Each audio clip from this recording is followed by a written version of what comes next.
Você que está aí no Brasil, no Rio Grande do Sul, você que está em São Paulo, na Bahia, no Sertão, você que está na Amazônia, você que olha para cima, olha para baixo, olha para o lado e pensa: o que estou fazendo da minha existência? Eu lhes digo em verdade, já está no ar mais um Provocação Histórica. Venha para cá.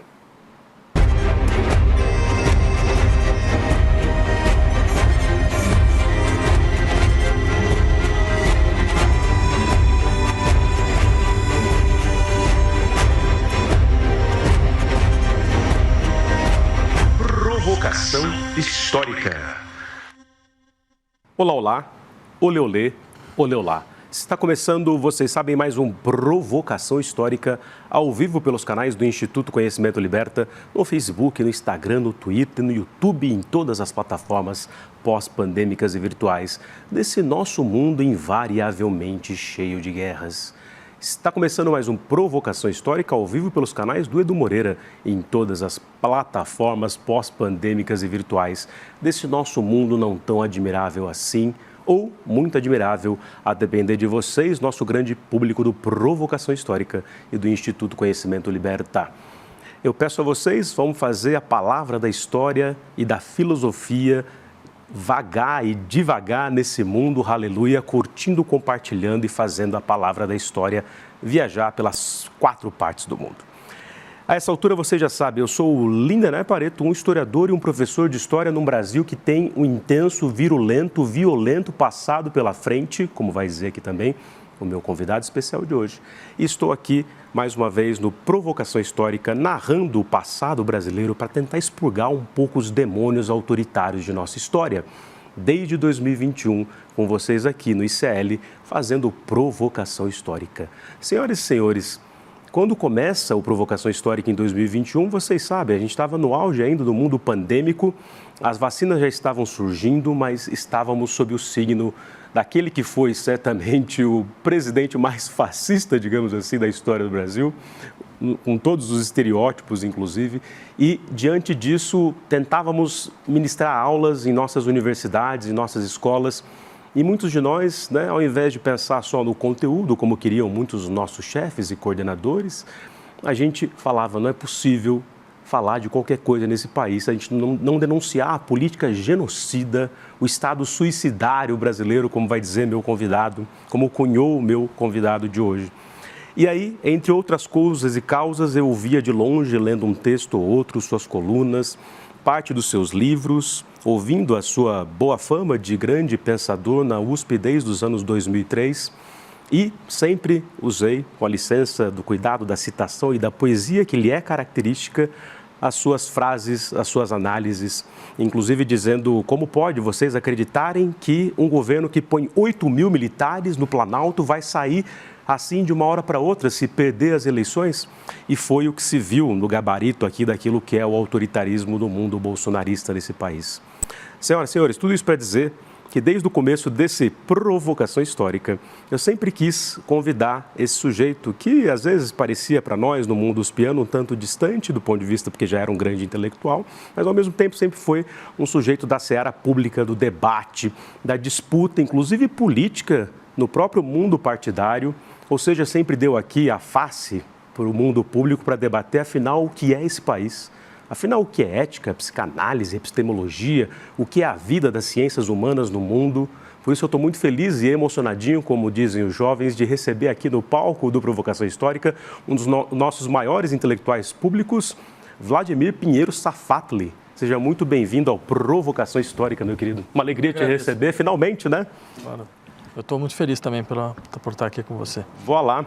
Estávamos aqui nos bastidores, inclusive com o nosso glorioso Fernando Galindão, pensando em muitas questões, né? Teríamos muitos temas e entradas, mas quero desde já frisar aqui para o nosso grande público que estou aqui, ó, com esse livraço, que o Safatli vai falar para a gente do que se trata daqui a pouco, que é O Alfabeto das Colisões, o subtítulo Filosofia Prática em Modo Crônico, que é o seu último livro publicado, o mais recente, né, em 2024, pela editora Ubu. E aí ele vai aqui usar dos estratagemas da história do alfabeto, mas pensando aqui em fragmentos, em inversão de ordens lineares, sendo inspirado aqui por toda a tradição que o seu pensamento remonta, né?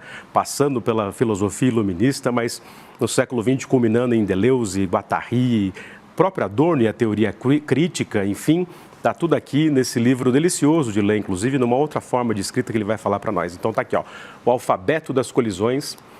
E vamos falar disso e muito mais, mas comecemos com o seguinte, eu falava para você, meu caro Safatli, primeiro eu te agradecer por ter disponibilizado vossa agenda, que eu sei que é de pesquisador, de intelectual, de palestrante, etc., por esse Brasil afora, então muito obrigado por vir aqui no Provocação Histórica. Obrigado. Você já tinha vindo no estúdio do ICL gravar alguma coisa com o Haddad, não foi? Sim, foi uma discussão que a gente teve na época da eleição, quando ele era candidato a governador, eu era candidato a deputado federal. A gente teve um debate em torno do livro que ele tinha lançado, né, do Terceiro Excluído. Né?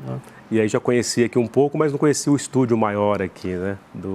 Eu acho que esse não. Que você participa direto do ICL Notícias, fazendo suas análises, né? Mas sempre online. Sempre online. Como eu te falei, é uma alegria estar de frente com você aqui, então vamos lá. Eu estava aqui, evidentemente, assuntando, como diz um amigo meu violeiro, para pensar aqui um pouco nesse mito das origens, da Gênese, e você é nascido em Santiago do Chile, né? Então, por quê? O que aconteceu com a sua família aqui, que vocês foram para lá e depois tem Pinochet lá, aí vocês correm para cá? Meu pai fez parte da luta armada, né? Ele fez parte da LN, né, do grupo do Marighella. E aí, teve toda a dissolução do grupo, o assassinato do Marighella. E aí ele vai para o Chile, porque o Chile tinha a experiência do Salvador Allende, estava entusiasmado com a ideia de ajudar a construção de alguma coisa como um socialismo democrático. Então, minha mãe também foi, a gente ficou até o golpe. Quando tem um golpe, a gente volta para o Brasil. Havia a possibilidade de a gente ser exilado, mas no meio do caminho meu pai disse que não queria ter uma vida de exilado e a gente volta. 73 ainda? 73. Ele era recém-nascido, né? Foi o ano do meu nascimento, é verdade, exatamente. Né? E, de toda forma, essa é uma história que ficou muito marcada, né? Porque era a história de uma experiência dramática de transformação social, abortada da pior maneira possível. Quer dizer, um presidente que é assassinado não, ele comete suicídio, né? Até onde a gente sabe. Né? Palácio bombardeado. Do Palácio Bombardeado, La Moneda. Não? Então, a história do Chile sempre me marcou bastante. Né? Então, voltei lá várias vezes, dei aula também várias vezes, acompanhei agora o processo constitucional, a debacle do processo constitucional também. Né? Então tem uma história estreitamente ligada com o Chile, isso é impressionante. É uma das sínteses dessa história do mundo contemporâneo, né? Eu acho que é a história da América Latina, né? A história da tentativa de criar uma espécie de caminho que não fosse uma revolução desarmada, eu diria. Né? Inclusive, eu editei depois os textos, um livro com discursos do Allende, que está numa coleção que eu dirijo, na UBU Explosante. O título é esse, Revolução Desarmada. Né? Porque eu nunca vi isso como uma espécie de programa reformista ou alguma coisa ligada ao populismo de esquerda latino-americano, porque até segunda ordem não tem nenhum programa reformista que estatizou todo o sistema bancário, né? Todos os bancos, que estatizou os setores fundamentais da economia. Então, ou seja, era efetivamente um programa marxista que procurava, a sua maneira, não militarizar o processo de transformação. Acho que a ideia era um pouco essa. Né? Quer dizer, perceber muito claramente, isso é um pouco o resultado das reflexões que vêm de maio de 68, entre outras coisas, muito claramente que havia uma dinâmica de militarização do processo de transformação revolucionária que era muito ruim posteriormente, né, porque isso impedia efetivamente o aprofundamento da experiência democrática no interior da sociedade. Então, eles foram tentando criar uma espécie de institucionalismo insurrecional, digamos assim. Né? E é claro, isso um pouco lá com Allende. Sim, e é um pouco a história do Chile. Eles tentaram de novo, de uma certa maneira, com o processo constituinte. Né? Claro que a gente sabe que é uma dinâmica extremamente complexa, porque não é o caminho que foi tentado até agora. Então, mas acho que há muita coisa a acontecer, por enquanto. Interessantíssimo. E, bom, a gente vai voltar a esses temas todos, até para pensar o próprio Brasil, nossas experiências catastróficas, né? Pensando nessa construção, né? E da ideologia do progresso.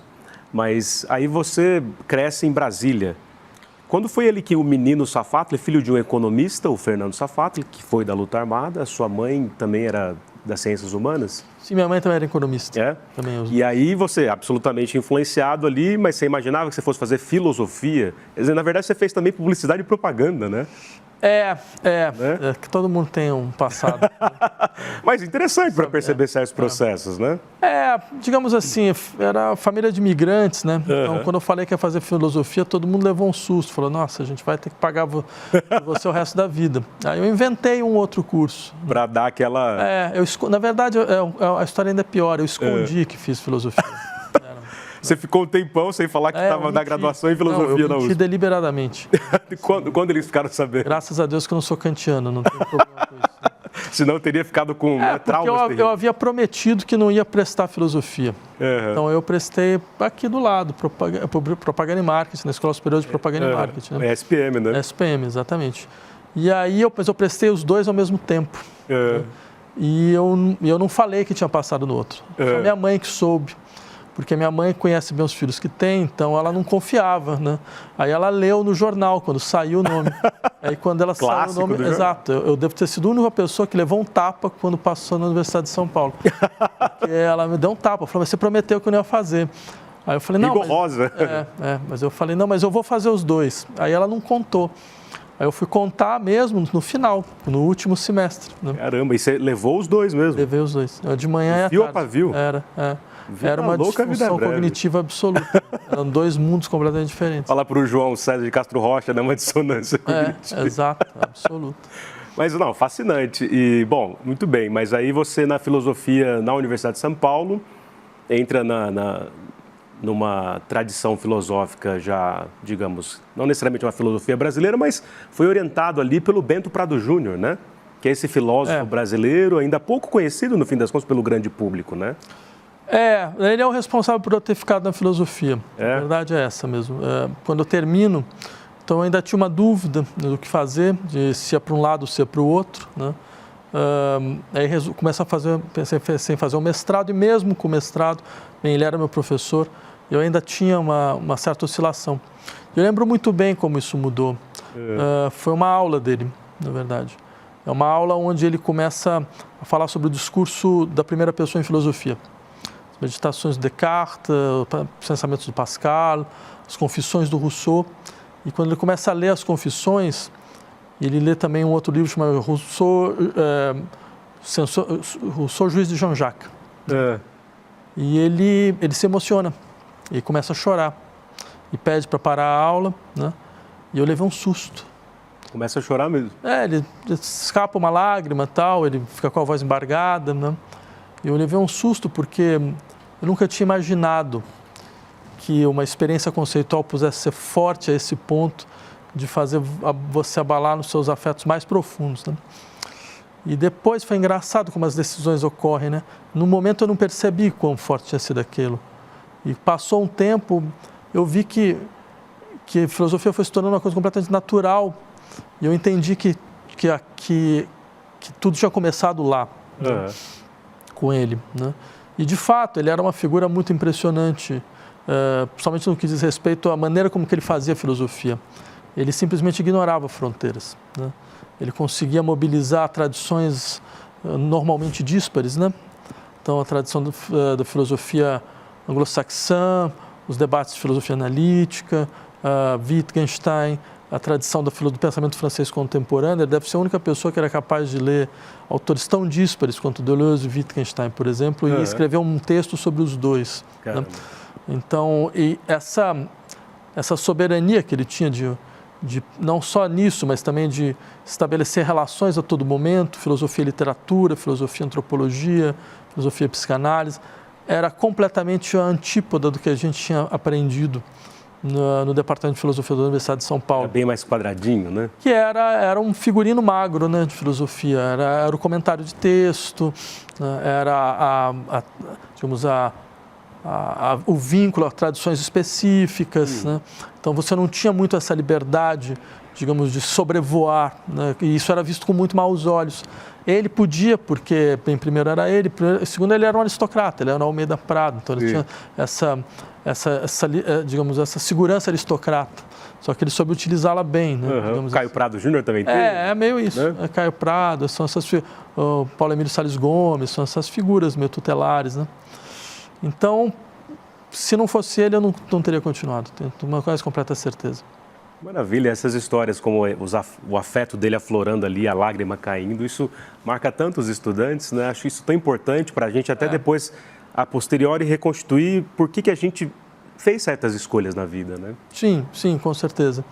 E acho que tem uma coisa, eu lembro muito bem quando ele falou nessa mesma aula, ele se perguntou, por que eu faço filosofia? Ele falou, teve uma hora que a única resposta que eu podia dar era, eu não saberia fazer outra coisa. Né? Ou seja, o problema se dissolve, né? Não é que você respondeu, o problema deixou de ser um problema. Né? Saberia fazer outra coisa. Eu não saberia fazer outra coisa. Né? Sensacional. Eu penso isso no meu caso aqui de historiador, de professor de história. Antes de tudo, professor de história, né? Desde há muito tempo, né? Então, sou um professor brasileiro. Não saberia fazer outra coisa. Porque se for pelo salário, pelas festas, não é por aí, com certeza. Inacreditável, né? Mas, Safatli, que maravilha. E aí, você...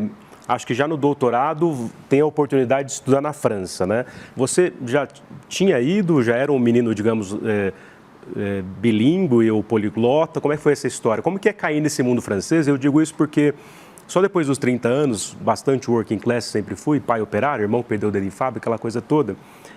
Mas depois dos 30, como professor universitário na PUC Campinas, eu pude ter um salário um pouco melhor, um pouco só melhor, nem é tanto essas coisas assim, inclusive, né?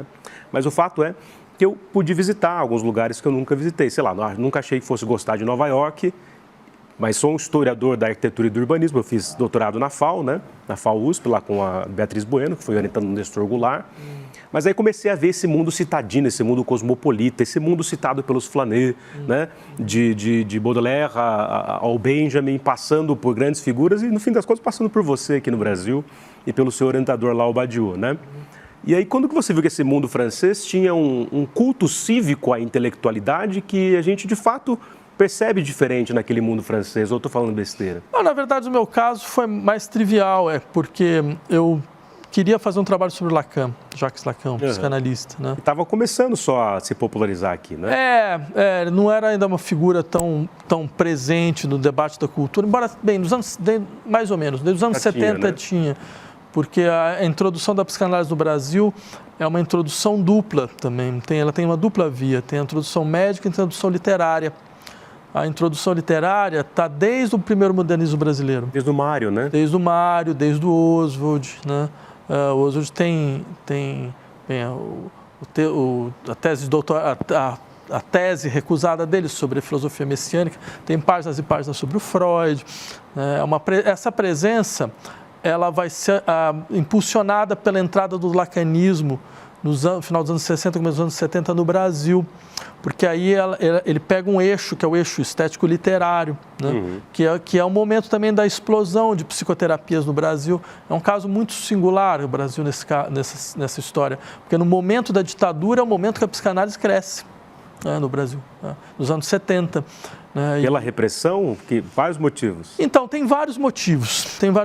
Um deles é porque tem um eixo, o eixo institucionalizado da psicanálise brasileira sempre foi um eixo das famílias tradicionais. É sempre bom lembrar, o Brasil tem caso de psicanalista que participava de sessão de tortura. Nossa. Né? O Amilcar Lobo, né? Que inclusive ele vai descrevendo sessões de tortura para o seu supervisor, então, ou seja, a Sociedade Brasileira de Psicanálise do Rio de Janeiro sabia disso, né? Então, e quando tem uma denúncia, eles tentam expulsar a psicanalista que denunciou, a Helena Besser Viana, toda uma história escabrosa, né? Escabrosa, né? Sim, totalmente escabrosa. Retrato do Brasil profundo. É uma prova de que a psicanálise pode sim se associar a experiências autoritárias, isso não é nem um pouco impossível. A entrada da psicanálise do Brasil tem um pouco isso também. Tem todo o discurso do país que tem uma espécie de déficit de institucionalização, déficit da autoridade paterna, a lei não funciona, ela não foi totalmente internalizada. Então, mas é que tem uma outra vertente, né? A psicanálise é uma cabeça de Janus. É importante entender isso. Então, ela tem também uma vertente popular, digamos assim, uma história popular. No Brasil, você tem figuras que elas são minoritárias, mas são figuras muito fortes. Por exemplo, Hélio Pellegrino é um caso, no final dos anos 60, começo dos anos 70. E o lacanismo, quando entra, ele entra mais nesse eixo. Em São Paulo, por exemplo, ele entra muito pela força dos psicanalistas argentinos exilados também, né? Que tinham experiências políticas fortes. A Argentina tem um momento muito interessante da psicanálise, é o chamado Grupo Plataforma, né? Esse Grupo Plataforma tinha uma figura chamada Maria Langer, que é um pessoal que vai fazer psicanálise nas periferias. A Maria Langer vai terminar fazendo psicanálise com os sandinistas da Revolução Sandinista, na Nicarágua. Ela vai para a Nicarágua, ela vai para a floresta junto. No meio da Revolução. No meio da Revolução. É uma história muito impressionante mesmo. Então, isso influencia a constituição do lacanismo, né? E aí tem outros desdobramentos, tem outras vertentes psicoterapêuticas, né? Então, você tem uma abertura, eu diria, muito mais... você tem essa história, né? E aí, quando eu resolvi fazer um doutorado sobre Lacan, eu achava que era normal você ir, bem, onde ele tinha desenvolvido sua experiência intelectual, né, para poder não só ter acesso a todo o material, porque na época não tinha internet, né? Você tinha que ir nas bibliotecas, tinha muita coisa que não estava publicada, então você tinha que ir nos arquivos, teve todo um trabalho enorme de arquivos que tinha que ser feito naquele momento, né? Hoje é mais fácil, né? E também tinha o horizonte dos debates, né, que me interessava muito. Então, foi muito essa a razão pela qual eu resolvi fazer um doutorado direto lá. E, de fato, eu fiz com esse professor, Alain Badiou, né, que também... Eu tive a sorte de ter grandes professores como orientadores, né? Isso me ajudou bastante. Era alguém... Grandes mestres, né? A primeira aula eu me lembro muito bem. Como é que foi? Porque ele fala... Lá na Sorbonne. Acho que eu vi no Colégio Internacional de Filosofia. Uma dessas aulas abertas, né? Sim. E aí ele começa a falar sobre o presidente Mao. Eu falei, não é possível. Eu olhei o relógio e falei, mas como assim? Em 1998, o cara falando sobre o presidente Mao. Não tem tradição maoísta no Brasil, então a gente nunca levou isso muito em consideração, né? Então já tinha isso também. A leitura do maoísmo era muito diferente nesse sentido, né? Do que a da deles. E depois ainda falava sobre a necessidade de preservar a ontologia, sobre fazer uma defesa do Platão. Eu pensava, não é possível, não tem o menor sentido nada disso. Mas aos poucos eu fui admirando exatamente essa característica extemporânea do pensamento. De fazer, bem, numa época que você falava do pensamento pós-metafísico, era alguém que estava tentando recuperar uma espécie de articulação entre ontologia e matemática, havia um certo platonismo, e isso para mim foi uma experiência também muito rica, do ponto de vista intelectual. Abriu horizontes impressionantes. Sim. Você sentiu essa França com esse civismo mesmo, desde, sei lá, Zola no Jacuzzi, e que não se vê em outra parte do Ocidente, ou isso é besteira? Não, eu acho que a França tem uma história dupla, tem uma história de um colonialismo violento, brutal, talvez um dos piores possíveis. Argélia. A história da Argélia, exatamente, isso foi no final dos anos 60. As estruturas de racismo institucionalizado são muito fortes, né? Eu lembro de ler nessa época, minha ex-mulher, que era professora de história para ensino médio, para crianças, ela fazia uma pesquisa sobre livros de história. E eu lembro muito bem que ela trazia livros de história que eram utilizados nas escolas francesas à época. E falavam dos benefícios do colonialismo. Isso lá nos anos 90. Sim, nos anos 90, exatamente. Falava, não, tem dois lados. Tem dois lados. Teve um lado ruim, é verdade, tal, não foi muito simpático, você invadir o território de alguém, submeter, subjugar, né, começar a falar que quem define então as regras sou eu. Isso não é realmente muito simpático.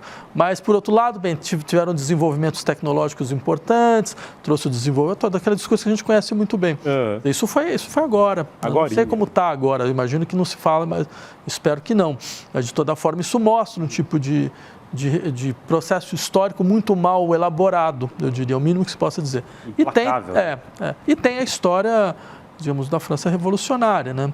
Essa história que é a história das derrotas, isso é que é engraçado. Desde os jacobinos no meio, exato, né? 1871, depois todos os processos populares, mesmo 68, mas é uma história que, de uma certa forma, é uma parte de uma história mundial de tentativas de elaboração de processos de emancipação social e política. Então, acho que todo mundo... A gente aprende um pouco a preservar essas histórias onde elas estejam, no Haiti, na França, na América Latina, no Peru, nas lutas indígenas aqui, né, entre nós. Eu acho que são histórias de um país só que ainda não se constituiu, né? Eu diria assim. Impressionante. Isso tanto lá quanto cá, você diz. Eu acho, para mim... Porque lá tem essa coisa da imigração, quer dizer, a seleção francesa é africana, né? Quer dizer, são descendentes, tem toda essa questão da tensão na periferia. Como eu disse, tem a história das derrotas, que um pouco é a nossa história também, a história de todos os processos de emancipação popular derrotados, mas, no entanto, essas derrotas nunca são completas, que é um pouco a nossa também, um pouco a história da Revolução do Haiti, das revoltas indígenas do Pacamar.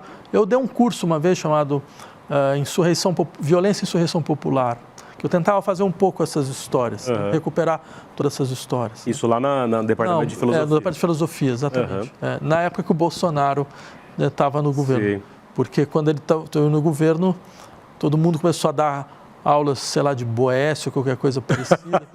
Eu falei, não, acho que agora é a hora que a gente tem que realmente, já que eles estão chamando retomar a história das rebeldias. De marxista, então a gente vai dar para eles todos os argumentos para eles partirem para cima da gente. Então eu lembro de dar 2 cursos. Um chamava Falar de Sexo, porque na época que o Weintraub tinha falado, não, aqui só tem baderna, né? E sexo. Eu falei, não, então vamos dar para ele o que ele quer, né? Sim. Então vamos fazer um curso sobre sexo mesmo. Provocador! E o outro era Insurreições Populares e Violência, né? Precisa retomar. Isso vai ter livro certamente sobre esses temas. São partes de pesquisas em andamento, né? É maravilhoso. Quando avisa eu estou aqui ao vivo com Vladimir Pinheiro Safatli. Daqui a pouco vou até te perguntar qual é a origem do sobrenome Safatli. Mas aqui conosco, curtam, compartilhem, professor titular do Departamento de Filosofia da Universidade de São Paulo desde 2003. Tem uma atuação impressionante, não só nos seus textos acadêmicos, pensando ética, pensando filosofia, pensando psicanálise, junto com Christian Dunker também no Laboratório de Filosofia e Psicanálise na Universidade de São Paulo. E sempre teve, né, dialeticamente, organicamente, essa interface pública da luta, da briga, da resistência. Quando todo mundo estava remando para um lado, ele estava alertando para o outro, pensando aqui nessas, de novo, sínteses conciliadoras que destroem a possibilidade de mudanças estruturais na história do Brasil. E aí, Vladimir Safatli está aqui hoje para falar de tudo isso. Vamos ao que interessa aqui para pensar o alfabeto das colisões, que trouxe à tona aquilo que você já fala há algum tempo, né? Que o pessoal ficou respondendo, teve várias respostas interessantes e tal. Vamos até pensar aqui em fazer uns debates no Provocação Histórica, com o Safatli, Gessé e companhia. Mas o fato é que não foi agora que apareceu com o livro da UBU, né? O Alfabeto das Colisões. Então, acho que para o nosso grande público, que vai muito além da filosofia, da história, mas que vai de muita gente que está interessada em começar a compreender aspectos básicos, né, da história e da filosofia, mas e da luta, né? Mas o que é a tal da morte da esquerda, no fim das contas? Por que isso chamou tanta atenção? Como é que você poderia definir isso assim para o nosso grande público? Então, isso foi uma coisa muito engraçada mesmo, porque foi resultado um pouco de um equívoco da minha parte. Assim, você pode ser amigo de um jornalista, mas ele vai continuar sendo jornalista, né? Então, tinha esquecido disso. Então, como é que é? Repita, Cacau. Você pode ser amigo de um jornalista, mas vai continuar sendo jornalista. Então, eu fui dar uma entrevista para a Folha de São Paulo, com o Uriá, que é um grande amigo, uma pessoa que eu admiro muito. Mas aí terminou a entrevista sobre o livro, né, que é um livro que eu havia escrito. Na verdade, quem leu percebe que tem muito pouco política no sentido explícito, né? Porque eu queria mesmo fazer algo assim, porque exatamente pela presença meio constante no debate público, sempre ficava muito associado a questões políticas. Então eu falei, não, quero trazer outras questões, quero trabalhar de outra maneira. E aí no final da entrevista ele vira para mim e pergunta, e aí, o que você acha do Brasil, o que você está vendo? Então, eu falei, cara, a esquerda morreu, né? Assim, só tem a extrema-direita como força motriz do processo político brasileiro. Aí ele vai e me bota no título. Né? Pá! Estampou. E aí eu falei, bem, tudo bem. Mas de qualquer maneira eu acho isso mesmo. Então não tinha muito o que fazer. Eu já tinha falado a mesma coisa 4 anos atrás. Sim. Né? Com um título, inclusive quando eu era colunista do El País. Né? Eu escrevi uma matéria com esse título mesmo. Né? E a ideia, eu leio da seguinte maneira, teve tanta reação porque ela é verdadeira. Ela choca... Porque de fato as pessoas percebem que tem alguma coisa que não é uma provocação gratuita. Eu seria o último a fazer isso. Não tenho o menor interesse nesse sentido. Eu gostaria, na verdade, de estar falando de outras coisas, de outra maneira. Mas a verdade se impõe, eu acho que ela é necessária para que a gente possa até conseguir estar preparado para os desafios que virão. Falar que a esquerda morreu significa ter um ciclo histórico. Tem um livro que eu escrevi, chama Só Mais um Esforço, onde eu tentei desenvolver isso já em 2017, insistindo, existia um ciclo histórico da esquerda brasileira que tinha se esgotado. E esse esgotamento do ciclo histórico exigia... Começa na redemocratização. E começa na redemocratização. Bem, o governo Lula é o ápice, o primeiro Lula é o ápice da nova república, na sua dinâmica conciliatória, é onde ela consegue chegar mais longe, né? Só que também é o esgotamento da nova república, né? Eu insisti desde 2013, desde 2013 não, quando começaram a ter as manifestações contra Dilma em 2015, tinham falado que a nova república acabou. Né?